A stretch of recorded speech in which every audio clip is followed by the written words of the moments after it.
নমস্কার নমস্কার নমস্কার নমস্কার নমস্কার নমস্কার নমস্কার নমস্কার আপনাদের সবাইকে সবাইকে সবাইকে নমস্কার জানাচ্ছি। আপনাদের সবাইকে অজস্র শুভ কামনা জানাচ্ছি, স্বাগত জানাচ্ছি আজকের এই শরণাগত অনুষ্ঠানে এবং সবাইকে শুভ সকাল জানাচ্ছি। শুভ শুভ হোক, সবকিছু শুভ হোক। আজকে দুটি কারণে খুব বিশেষ দিন। তার মধ্যে একটা হলো রাষ্ট্রগুরু সুরেন্দ্রনাথ বন্দ্যোপাধ্যায়ের তিরোধান ঘটেছিল আজকের তারিখে, এই 6ই আগস্ট 1925 খ্রিস্টাব্দে। আর 1945 খ্রিস্টাব্দে আজকের তারিখে একটা সাংঘাতিক ঘটনা ঘটেছিল, নারকীয় ঘটনা বলতে পারেন, যার দায় এখনো পর্যন্ত পৃথিবী বহন করে চলেছে। হিরোশিমায় বোমা বিস্ফোরণ হয়েছিল, বোমা ফেলা হয়েছিল, অ্যাটম বম। হিরোশিমা দিবস 6ই আগস্ট 1945 খ্রিস্টাব্দে এই ঘটনা ঘটে। বেনি মাধবশীলের পঞ্জিকা অনুযায়ী আজকের দিনটার কথা বলি। আজকে 21শে শ্রাবণ 1431, ইংরেজির 6ই আগস্ট 2024, মঙ্গলবার, দ্বিতীয়া। সূর্যোদয়ের সময় ভোর 5:13, সূর্যাস্তের সময় সন্ধে 6:14। নক্ষত্র মঘা। জন্মে সিংহ রাশি, ক্ষত্রিয় বর্ণ, রাক্ষসগণ। অপরাহ্ন 5:37 গতে নরগণ। আমাদের হোয়াটসঅ্যাপে চিঠি পাঠাবার নাম্বার 9831922927। চিঠির গোড়ায় অতি অবশ্যই SG লিখতে হবে। আর যে কথাটা বলবার আজকেই শেষ বলবো, কারণ আজকে সন্ধ্যের মধ্যেই তো জমা দিতে হবে, সন্ধ্যে 6টার মধ্যে আপনাদের জমা দিতে হবে। সেটা হচ্ছে বৃহস্পতিবারের শরণাগতর বিষয়ে ছোট্টবেলার কথা, ছোট্টবেলার কোন একটা মধুর স্মৃতি 250 শব্দের মধ্যে লিখে আমাদের দপ্তরে পাঠিয়ে দিন। আজকে সন্ধ্যে 6টার মধ্যে আমরা সেই চিঠি, বৃহস্পতিবারের শরণাগতে পুরোটাই সেই চিঠি পড়বো, আর তার বাইরে পরে তো আরো পড়বই। এবারে বলি আজকের অনুষ্ঠান সম্পর্কে। অনুষ্ঠানে আপনারা জানেন, এর আগের দিন মনে আছে নিশ্চয়ই, যে কপিল মুনি সগর রাজার যে 60,000 পুত্র তাদের ভস্য করে দিয়েছেন, তারপর আবার ধ্যানে বসে গেছে, যেন কিছুই হয়নি, চারপাশে ছাইটাই পড়ে রয়েছে পাতালে। আর সেই খবরটা নারদ মুনি সগর রাজার কাছে পৌঁছে দিয়েছেন, একেবারে সঙ্গে সঙ্গে গিয়ে ঢেঁকিতে চেপে গিয়ে পৌঁছে দিয়েছেন। তারপরে কি হলো অতঃপর পড়ব স্বামী বিবেকানন্দের রচনা থেকে পাঠ, তাদের সংগ্রামের কথা। তারা যারা ঠাকুর শ্রী রামকৃষ্ণ পরমহংসদেবের ভক্ত শিষ্য, ঠাকুর দেহ রাখবার পর তাদের যে লড়াইয়ের কথা, সেই লড়াইয়ের কথা শুনছি আমরা, আমার জীবন ও ব্রত। তারপর কথামৃত থেকে পাঠ, চির নতুন কথামৃত, আপনাদের চিঠিপত্র, এবং শেষে বাইরে দূরে। 92.7 বিগ FM এ শরণাগত অনুষ্ঠান শুনছেন। আমি আপনাদের সৌমিত্র বসু ফিরে আসছি গানের পর পুরাণ চিরন্তন নিয়ে। গানের পর ফিরে এলাম, শুনছেন শরণাগত পুরাণ চিরন্তন 92.7 বিগ FM এ। নারদ মুনি তো সগর রাজাকে বলেছেন যে, মহারাজ মহারাজ, এই হয়েছে, আপনার 60,000 পুত্র তাদের ভস্য করে দিয়েছে কপিল মুনি। তারা গিয়ে কপিল মুনির ওপর চড়াও হয়েছিল। কপিল মুনি নাকি তার আশ্রমে এই ঘোড়াকে লুকিয়ে রেখেছেন, অশ্বমেধের ঘোড়াকে লুকিয়ে রেখেছেন। ফলে তারা গিয়ে তাকে আক্রমণ করেছে এবং কপিল মুনির রোষ ও কষায়িত দৃষ্টির আগুনে তারা ভস্য হয়ে গেছে। এটা কিন্তু মহাদেবের বর ছিল, যে 60,000 পুত্র তারা স্বল্পায়ু হবে। মহাদেবের বর অনুযায়ী কাজ হয়েছে। এইবারে রাজা কি করলেন, মানে 60,000 ছেলে, মহাদেবের বর, তারা খুব তাড়াতাড়ি মারা যাবে, স্বল্পায়ু হবে, সে সমস্তটা তিনি জানেন। কিন্তু তা সত্ত্বেও বাবা তো, আর 60,000 ছেলে, কতই না দুঃখ পেয়েছিলেন। কিন্তু তার বাইরে তার মাথায় আর একটা চিন্তা, সেটাই তো প্রধান চিন্তা, যে অশ্বমেধ যজ্ঞ তো শেষ করতে হবে। অশ্বমেধ যজ্ঞের ঘোড়া তাকে খুঁজে পাওয়া যাচ্ছে না। এইভাবে তো একটা যজ্ঞ শেষ হতে পারে না, কিছুতেই হতে পারে না। যজ্ঞ পুরোটা নষ্ট হয়ে যাচ্ছে, এ ভয়ঙ্কর ব্যাপার। কাজে কাজে যে করে হোক সেই ঘোড়াটাকে উদ্ধার করতে হবে। কিন্তু যজ্ঞের ঘোড়াটা কি করে পাওয়া যাবে? তো নাতি অংশুমানকে তিনি ডেকে পাঠালেন। ডেকে পাঠিয়ে বললেন, অংশুমান, এরম এরম এরম এরম ব্যাপার হয়েছে, এই হয়েছে সেই হয়েছে, তুমি যাও, এখনই তুমি যাও পাতালে কপিল মুনির আশ্রমে যাও, যেভাবে পারো যজ্ঞের ঘোড়া উদ্ধার করে নিয়ে এসো অংশুমান। এই কাজটা তোমাকে করতেই হবে, এছাড়া আর কোনো উপায় নেই। তা অংশুমান বললেন, হ্যাঁ হ্যাঁ নিশ্চয়ই, আপনি আদেশ করছেন, করবো বই কি, নিশ্চয়ই করবো বলে তাকে প্রণাম করে চলে গেলেন পাতালে কপিল মুনির আশ্রমে। সেখানে গেলেন, গিয়ে চারদিকে ভালো করে দেখছেন একটা অদ্ভুত দৃশ্য। গভীর ধ্যানে মগ্ন হয়ে আছেন ঋষি, ঘোড়াটা ঘুরে ঘুরে বেড়াচ্ছে, আর চারদিকে স্তূপাকার হয়ে আছে ছাই, স্তূপাকার ছাই। এইসবই তাহলে আমার কাকাদের ভস্মাবশেষ। কিন্তু না, না বিচলিত হলে চলবে না, মাথা গরম করলে চলবে না। ঠান্ডা মাথায় তিনি এগিয়ে গেলেন মুনির দিকে। মুনির সামনে খুব ভক্তি ভরে প্রণাম করলেন। মুনির ধ্যান ভঙ্গ হল। কপিল মুনি সে অংশুমানের দিকে তাকিয়ে বললেন যে, তুমি কে, কে বৎস তুমি, এখানে কি চাও? তো অংশুমান বললেন যে, মুনিবর, ওই যে ঘোড়াটা দেখছেন ওটা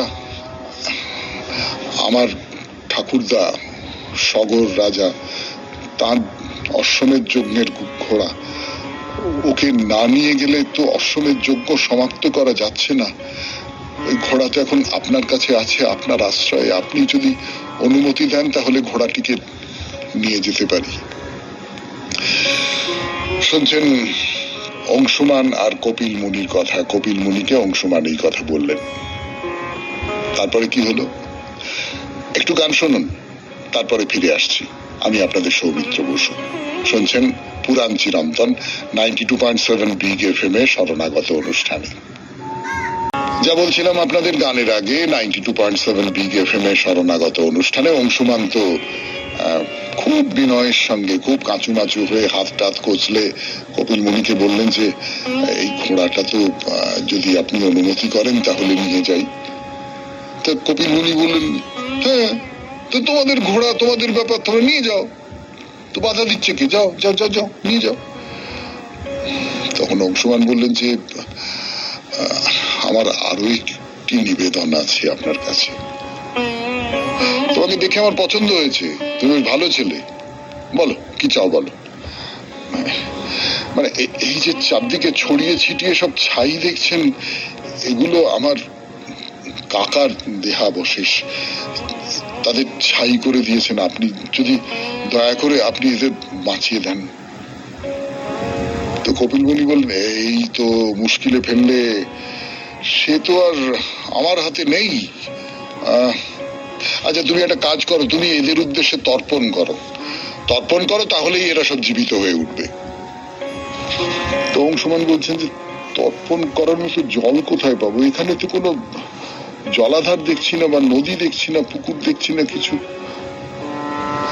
ও, কপিল মুনি বললেন, আচ্ছা ঠিক আছে, স্বর্গের নদী গঙ্গাকে এখানে নিয়ে আসতে হবে, সেই জলেই তর্পণ করতে হবে, আর ওই গঙ্গার জলের স্পর্শ পেলেই তোমার কাকারা সব জীবিত হয়ে উঠবে। তো মুনিকে আবার প্রণাম করে যজ্ঞের সেই ঘোড়া নিয়ে অংশুমান ফিরে এলেন সগর রাজার কাছে। রাজা তার নাতি অংশুমানের কাছে সব শুনলেন, ভাবলেন ঠিক আছে, আগে যজ্ঞটা শেষ করি, বাকি সব পরে দেখা যাবে। তো সেই যজ্ঞ শেষ হলো, ঘোড়াকে বলি দেওয়া হলো যজ্ঞের নিয়ম অনুযায়ী। কিন্তু বহু চেষ্টা করেও রাজা সগর বা অংশুমান গঙ্গাকে স্বর্গ থেকে নামাতে পারলেন না। সগর রাজার ছেলেদের ভস্ম পড়ে রয়েছে, তাই রাজা সেই জায়গার নাম দিলেন সাগর। এই যে আমরা সমুদ্রকে সাগর বলি, সেটা ওই সগর রাজার ছেলেদের নামে। তো সগর রাজার পরে নাতি অংশুমান, তারপরে তার ছেলে দিলীপ রাজা হলেন। তো পূর্বপুরুষদের বাঁচাবার জন্য তিনিও অনেক চেষ্টা করেছিলেন গঙ্গাকে স্বর্গ থেকে নিয়ে আসার, কিন্তু তিনিও সফল হতে পারেননি। দিলীপের ছেলে ভগীরথ, এই ভগীরথের কথা আজকে নয়, আবার আগামীকাল 92.7 বিগ এফএম এ শরণাগত অনুষ্ঠানে একটু গান শুনে নি, তারপর স্বামী বিবেকানন্দের রচনা থেকে পাঠ আমার জীবন ও ব্রত। 92.7 বিগ এফএম এ শরণাগত অনুষ্ঠানে 10টি বৎসর কোনো আশার আলো ছাড়াই কাটিয়া গেল। ইতোমধ্যে আমার শরীর ভাঙিয়া পড়িতে লাগিল। কখনো রাত্রি 9টায় একবেলা আহার, কখনো ভোর 8টায় একবেলা আহার, তাও আবার 3 দিন পরে, এবং সর্বদাই অতি সামান্য কদর্য অন্ন। পরিণামে শরীরের উপর প্রতিক্রিয়া দেখা দেয়। ভিখারিকে কেই বা ভালো খাবার দেয়? আবার ভালো জিনিস দিবার সামর্থ্য ভারতবাসীর নাই। শুধু একবেলা আহারের জন্য বেশিরভাগ সময় পায়ে হাঁটিয়া, তুষার শৃঙ্গ চড়াই করিয়া, কখনো 10 মাইল পথ দুর্গম পর্বত চড়াই করিয়া চলিয়াছি। ভারতবর্ষে রুটিতে খাম্বির দেয় না। কখনো কখনো এই খাম্বির না দেওয়া রুটি 20-30 দিন ধরিয়া সঞ্চিত রাখা হয়, তখন ইহা ইটের চেয়েও শক্ত হয়। ভিখারিকে সেই রুটির অংশ দেওয়া হয়। একবেলা আহারের বন্দোবস্ত করিবার জন্য আমাকে দ্বারে দ্বারে ফিরিতে হইত। তদুপরি ইটের মতো শক্ত রুটি চিবাইতে গিয়া মুখ দিয়া রক্ত পড়িত। এই রুটি চিবাইতে সত্যই দাঁত ভাঙে। নদী হইতে জল আনিয়া একটি পাত্রে ওই রুটি ভিজাইয়া রাখিতাম। মাসের পর মাস ওইভাবে থাকিতে হইয়াছে, ফলে শরীর অবশ্যই খারাপ হইতেছিল। তারপর ভাবিলাম ভারতবর্ষে চেষ্টা করিয়াছি, এবার অন্য দেশে করা যাক। এমন সময় আপনাদের ধর্ম মহাসভার অধিবেশন হইবার কথা ছিল। ভারতবর্ষ হইতে একজনকে ওই সভায় প্রেরণ করিতে হইবে। আমি তখন একজন ভব ঘুরে, তবু বলিলাম, ভারতবাসী তোমরা আমাকে প্রেরণ করিলে আমি যাইব। আমার কোনো ক্ষতির ভয় নাই, ক্ষতি যদি হয় তাহা গ্রাহ্য করি না। অর্থ সংগ্রহ করা অত্যন্ত কঠিন ছিল। অনেক দিনের আপ্রাণ চেষ্টায় শুধু 80 বার খরচ জোগাড় হইল, এবং আমি এদেশে আসিলাম। ধর্ম মহাসভার 2-1 মাস পূর্বে আমি আসিলাম, এবং পরিচয়হীন অবস্থায় পথে পথে ঘুরিয়া বেড়াইলাম। তারপর ধর্ম মহাসভা আরম্ভ হইল। সেই সময় কতিপয় সহৃদয় বন্ধুর সহিত আলাপ হইলে তাহারা আমাকে খুবই সাহায্য করিলেন। কিছু কিছু অর্থ সংগ্রহ, 2টি পত্রিকা প্রকাশ প্রভৃতি যৎসামান্য কাজ আরম্ভ করিলাম। তারপর ইংল্যান্ডে গেলাম, সেখানেও কাজ চলিল। সেই সময় আমেরিকায় থাকিয়াও ভারতের জন্য কাজ চালাইলাম। ভারতের জন্য আমার পরিকল্পনা যেভাবে রূপ পাইয়াছে এবং কেন্দ্রীভূত হইয়াছে তাহা এই: আমি আপনাদিগকে ভারতের সন্ন্যাসীদের কথা বলিয়াছি। কেমন করিয়া আমরা কোনরূপ মূল্য গ্রহণ না করিয়া অথবা একখণ্ড রুটির মূল্যে দ্বারে দ্বারে ধর্ম প্রচার করিয়া থাকি তাহাও বলিয়াছি। সেই জন্যই ভারতবর্ষে সর্বাপেক্ষা নিম্ন স্তরের ব্যক্তিও ধর্মের মহত্তম ভাব ও রাশি ধারণ করে। এই সকলই এই সন্ন্যাসীদের কাজ। কিন্তু যদি কোনো ব্যক্তিকে জিজ্ঞাসা করা যায় ইংরেজ কাহারা, সে উত্তর দিতে পারিবে না। হয়তো বলিবে, পুঁথিতে যেসব দৈত্য দানবের কথা আছে ইংরেজরা তাহাদেরই বংশধর, তাই না? তোমাদের শাসনকর্তা কে জানি না, শাসনতন্ত্র কি তাহারা জানে না, কিন্তু দর্শনের মূল তত্ত্ব তাহারা জানে। যে ইহ জগতে তাহারা দুঃখ কষ্ট ভোগ করে, সেই জগৎ সম্বন্ধে তাহাদের ব্যবহারিক জ্ঞানেরই অভাব। এইসব লক্ষ লক্ষ মানুষ পরলোকের জন্য প্রস্তুত, এই কি যথেষ্ট? কখনোই নয়। এক টুকরা ভালো রুটি এবং একখণ্ড ভালো কম্বল তাহাদের প্রয়োজন। বড় প্রশ্ন এই, এ সকল লক্ষ লক্ষ পতিত জনগণের জন্য সেই ভালো রুটি আর ভালো কম্বল কোথা হইতে মিলিবে? শুনলেন স্বামী বিবেকানন্দের রচনা থেকে পাঠ 92.7 বিগ এফএম এ শরণাগত অনুষ্ঠানে। এবার কথামৃত। ফিরে আসছি গানের পর। গানের পর ফিরে এলাম 92.7 বিগ এফএম এ শরণাগত অনুষ্ঠানে। এখন ঠাকুর শ্রী রামকৃষ্ণ পরমহংসদেবের কথা অমৃত থেকে পাঠ করছি। আমি আপনাদের সৌমিত্র বসু পাঠ করছি এবং সেই সূত্র ধরে একটা দুটো কথাও হয়তো বলছি। আমি একজন সংসারী মানুষ, আমি কিভাবে কথা অমৃতকে দেখছি, ঠাকুরের এই সমস্ত কাহিনী, এই সমস্ত উপদেশ, এই সমস্ত বিশ্লেষণ, সেগুলোকে কিভাবে দেখছি সেগুলো বলবার চেষ্টা করছি। তো আগের দিন আপনাদের মনে আছে নিশ্চয়ই, আপনারা যারা নিয়মিত শরণাগত শোনেন তারা মনে করতে পারবেন যে আগের দিন দেবেন্দ্রনাথ ঠাকুরের কথা হয়েছিল। অনেকের কথাই হয়েছে, মানে অধরকে যখন বলছেন যে তুমি তো একটা চাকরি করো বাপু, তো একটা মাইনে পাও, 300 টাকা মাইনে পাও, আবার অন্য আরো বেশি টাকা মাইনে পাবার যে চাকরির দিকে ঝুঁকছো কেন, এবং তার জন্য তুমি আমাকে বলছো যে মাকে বলুন। তাই মাকে বলেছি একটু আলগোছে বলেছি, দায় সারা ভাবে বলেছি, দেখো না যদি হয়তো হোক, কিন্তু তুমি এরকম করছো কেন, ইত্যাদি ইত্যাদি এই সমস্ত নিয়ে কথা। তখন অধর বলছে যে এই যে নরেন যে চাকরি খুঁজছে, তার বাড়িতে খুব অভাব, সে একটা 10 টাকার চাকরি পেলো, 50 টাকার চাকরি 100 টাকা, সে 100 টাকার জন্য ঝাঁপাবে না? নরেন কি করেছেন না করেছেন সে আপনারা জানেন, সেটা ছেড়ে দিচ্ছি।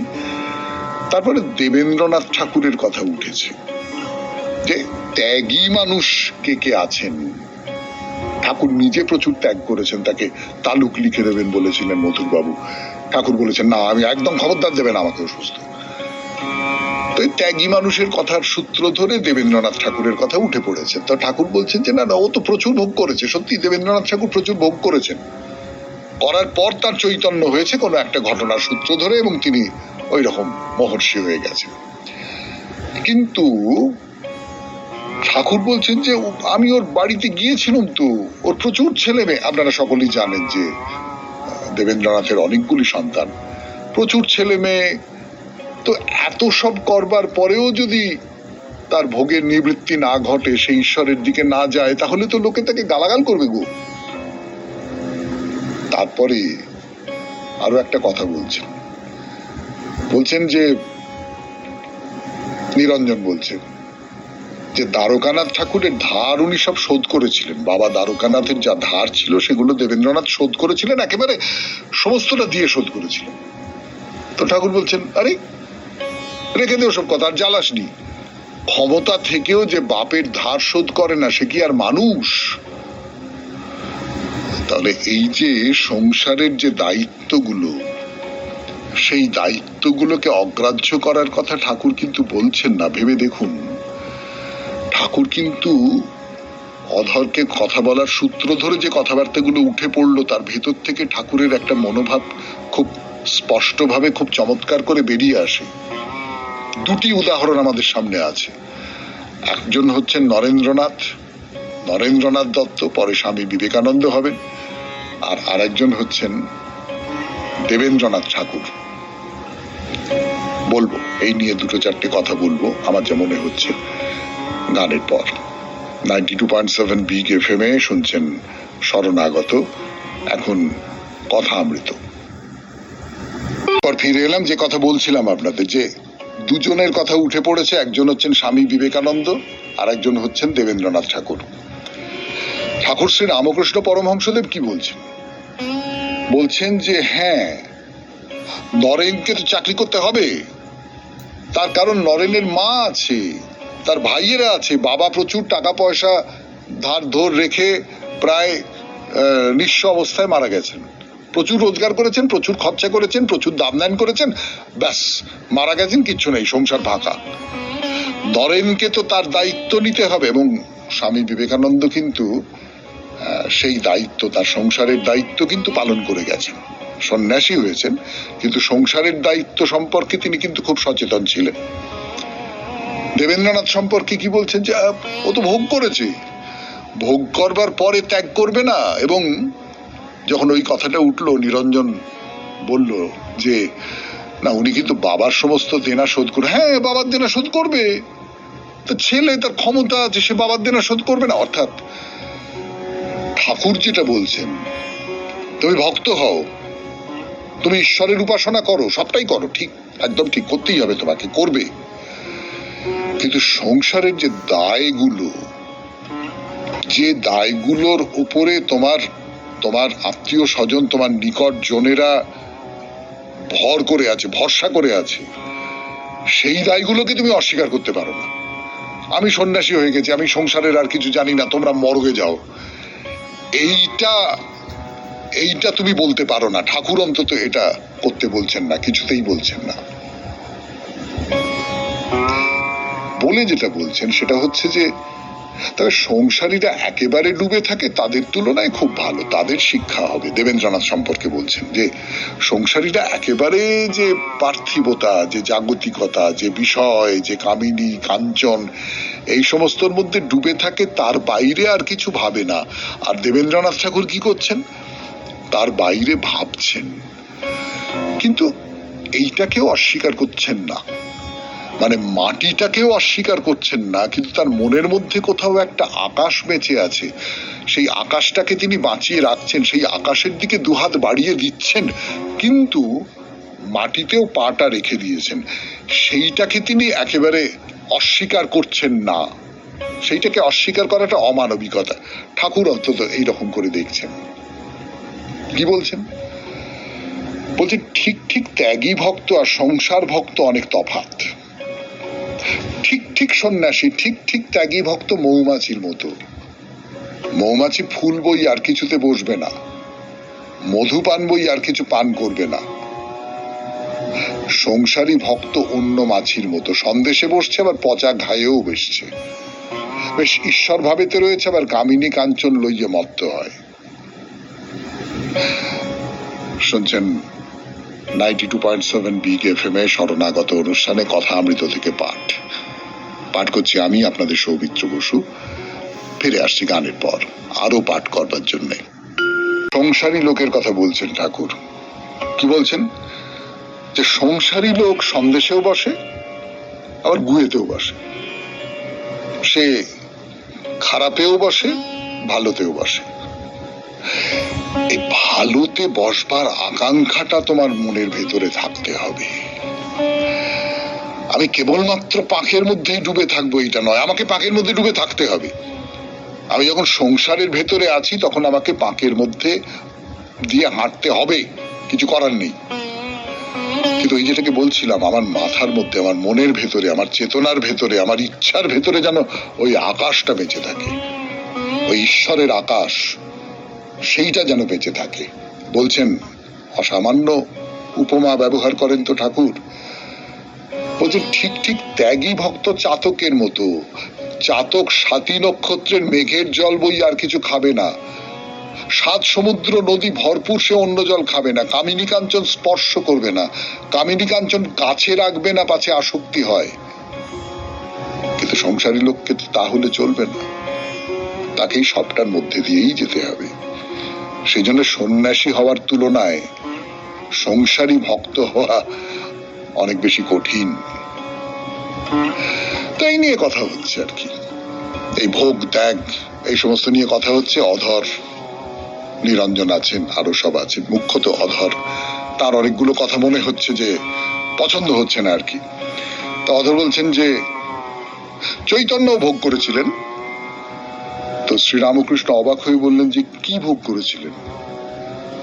অধর বলে অত পণ্ডিত, কত মান, সেইগুলো ভোগ করেছিলেন। তো শ্রীরামকৃষ্ণ বলছেন অন্যের পক্ষে মান, তার পক্ষে কিছু নয়। যে মানুষটা মান অপমানের উপর দিয়ে অনায়াসে হেঁটে চলে যেতে পারে, সেই রকম মানুষ চৈতন্যদেব। তার প্রচুর সম্মান। আমরা তো রবিবারের শরণাগত অনুষ্ঠানে তো চৈতন্যদেব সম্পর্কে বলছি, কথা বলছি। তাকে দলে দলে লোক দেখতে আসছে, রাজা মহারাজা তার পায়ের তলায় লুটিয়ে পড়ছে, নবাব বাদশারা তার পায়ের তলায় লুটিয়ে পড়ছে, এই রকমের একজন মানুষ। কিন্তু কোনো কিছুতেই তার কিছু যায় আসে না। প্রতাপ রুদ্রদেবকে বারবার করে ফিরিয়ে দিয়েছেন, বারবার করে ফিরিয়ে দিয়েছেন। নবাবের লোক এসেছে, হোসেন শাহর লোক এসেছে, তিনি পাত্তাও দেননি। তার মানে এই যে মান যাকে বলে, আমরা হলে তো একবারে উল্সে উঠতাম, কিন্তু এই যে মান যাকে বলে, সেই মানটা নিয়ে তার কোনো মাথা ব্যথা নেই, ওটা লোকের মাথা ব্যথা। 92.7 বিগ এফএম এ শরণাগত অনুষ্ঠানে শেষ হলো কথামৃত থেকে পাঠ। এবার গান, গানের পর আপনাদের চিঠিপত্র। আমি আছি আপনাদের সৌমিত্র বসু। চিঠিপত্র 92.7 বিগ এফএম এ শরণাগত অনুষ্ঠানে চিঠি লিখেছেন সৌমিত্র চট্টোপাধ্যায়, বারুইপুর থেকে। চিঠি কবিতা। শরণাগত একটি অসাধারণ অনুষ্ঠান হয়ে উঠেছে। সৌমিত্রবাবু চুম্বকের মতো বহু মানুষকে তার অসামান্য আলোচনায় মন্ত্রমুগ্ধের মতো টেনে রাখেন রোজ, এ কথা সবাই মানি। বাইরে দূরের আলোচনাগুলোতে সৌমিত্রবাবু যে কাব্যময়তা ফুটিয়ে তোলেন, তাইতে মনে যে ভাবান্তর হয়, সেই ভাবরসের আবহে একটি কবিতা রচনা করেছি। মাননীয় সৌমিত্রবাবু যদি শরণাগত এই কবিতাটি আবৃত্তি করে শোনান তো বড়ই অনুগৃহীত হই। প্রার্থনা করি কবিতাটি যেন তার নজর এড়িয়ে না যায়। কবিতার নাম কল্পলোকের ভাবনা। তালসারির ওই ছায়ার শেষে বিজন বাটের প্রান্ত মেশে, শ্যামল অমল তরুলতার স্বপ্ন মাখা দেশে, সুদূর দিকের চক্রবালে আকুল মনের দৃষ্টি চলে, উদাস হাওয়ায় অলক মেঘের নায়ের বাদাম দোলে। মন ভেসে যায় ভাবনা শনে কল্পলোকের মেঘ বিমানে, ঘুচিয়ে বাঁধন বাস্তবের এই জগৎকে না মানে। দিনের পতির তেজ কিরণে পান্না ঘনায় গহন বনে, ইন্দ্রমণির নীলের ছটা অম্বরের ওই কোণে। মাটির মায়ের আঁচলখানি স্বপ্ন মায়ায় ভরল জানি, দুর্বাকাশে শিশির জলে হীরক বরণ হানি। দুলিয়ে তরু পথের বাঁকে ছুটছে পবন কোন মুলুকে, দক্ষিণ সমীর বাদ্যি বাজায় বাঁশ গাছের ওই শাখে। আকাশ নীলের সমুদ্রে গাছের ফাঁকে অনেক দূরে, পাক দিয়ে মন দুনিয়া ছেড়ে ধাইছে অচিন পুরে। তাল সুপারির তরুর সারি পথটি মাঝে ললিত ভারী, ঊর্ধ্বপানে আকাশ গাঙে কোন সে নদীর পাড়ি। দীঘল ছায়া লম্বা পানা চিকন পথের দৃশ্যখানা ভরিয়ে দিল মনের কলস, তুলনা নেই জানা। পথের শেষে সেই যে গায়ে উধাও মাঠের গাছের ছায়ে, দাঁড়িয়ে শ্যামল রাখাল ছেলে বংশী হাতে ঠায়ে। মোহন চূড়ে শিখির পাখা, চোখ দুটি তার পদ্ম আঁকা, উজ্জ্বল বিমল গাত্রে তাহার আসমানি আং রাখা। বাঁশির কিশোর বাজায় বাঁশি, গগন পবন উঠছে হাসি, কদম্বনে হিল্লোলে বায় ফুটল কুসুম রাশি। বিপুল রূপের বিশ্ব হিয়া জগৎ পিতার মোহন মায়া, উতল হৃদয় মধুর রসে ভাবনা ধরে কায়া। চিন্তা খোরাক মন মাঝারে 7টি রঙের প্রাসাদ গড়ে, সেই প্রাসাদের 7 মহলে শতেক কাহন ভরে। সৌমিত্র চট্টোপাধ্যায়, বারুইপুর, কলকাতা 144। খুব সুন্দর, খুব সুন্দর হয়েছে, ভারী চমৎকার কবিতাটি। আপনাকে অনেক ধন্যবাদ। এরপর তাহলে বাইরে দূরে জয়রামবাটির কথা। 92.7 বিগ এফএম এ শরণাগত অনুষ্ঠানে ফিরে আসছি গানের পর।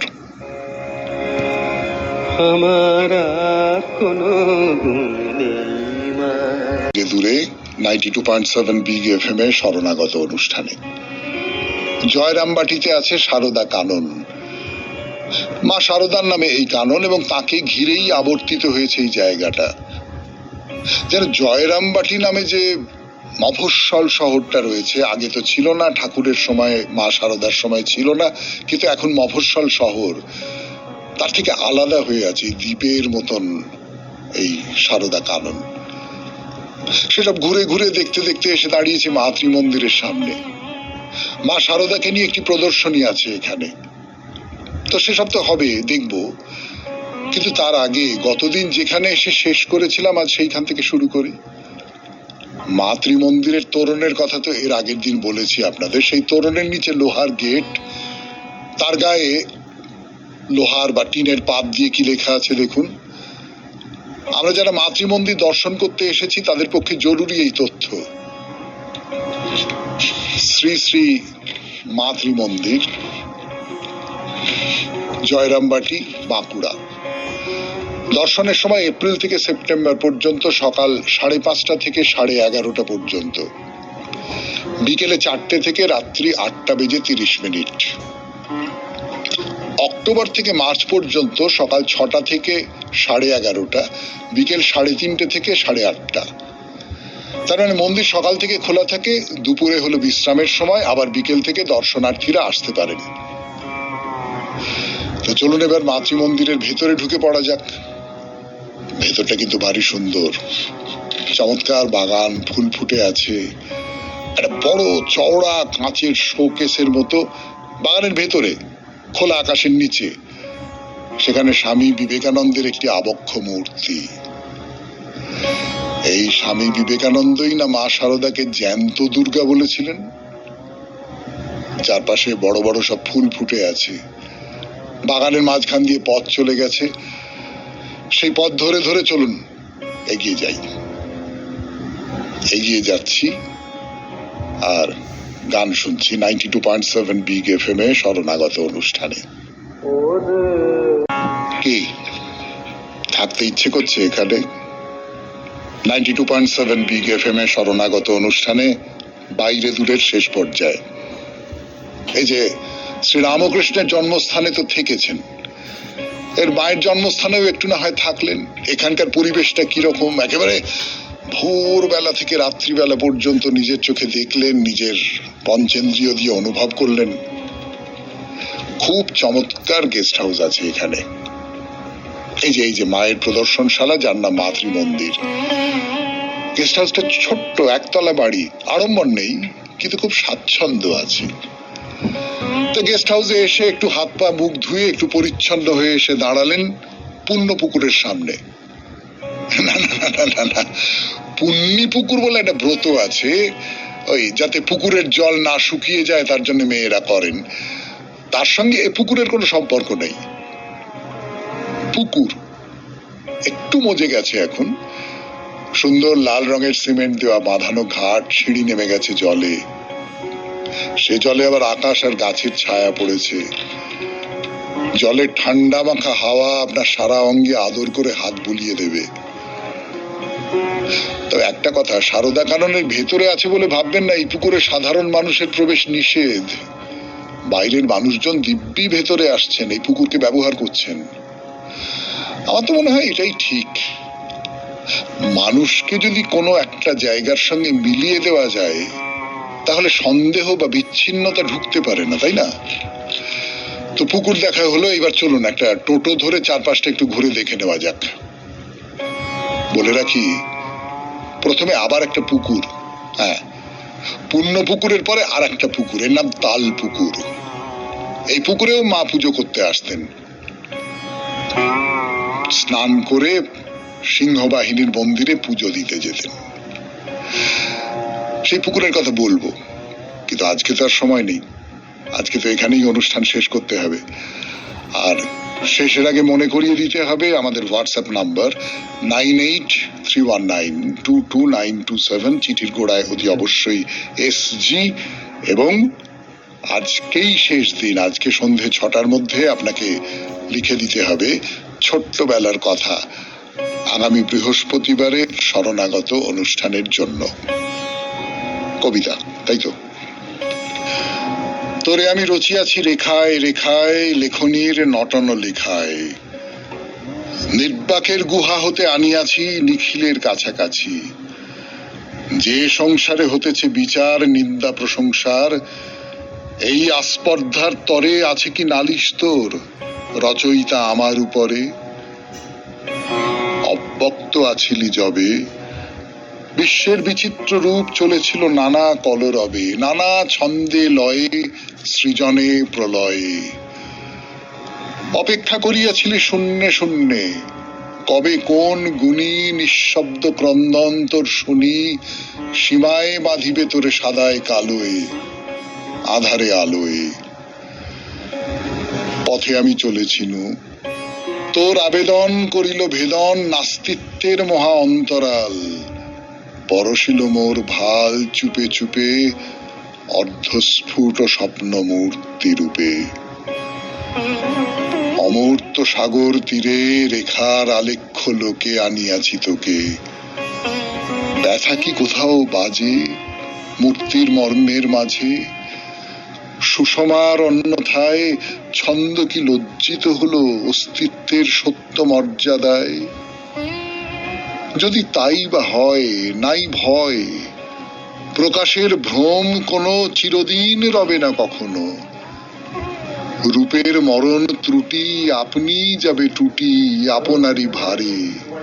আর বার মুক্ত হবি দেহহীন অব্যক্তের পারে। খুব ভালো থাকবেন, আনন্দে থাকবেন। নমস্কার। নমস্কার নমস্কার নমস্কার নমস্কার নমস্কার নমস্কার।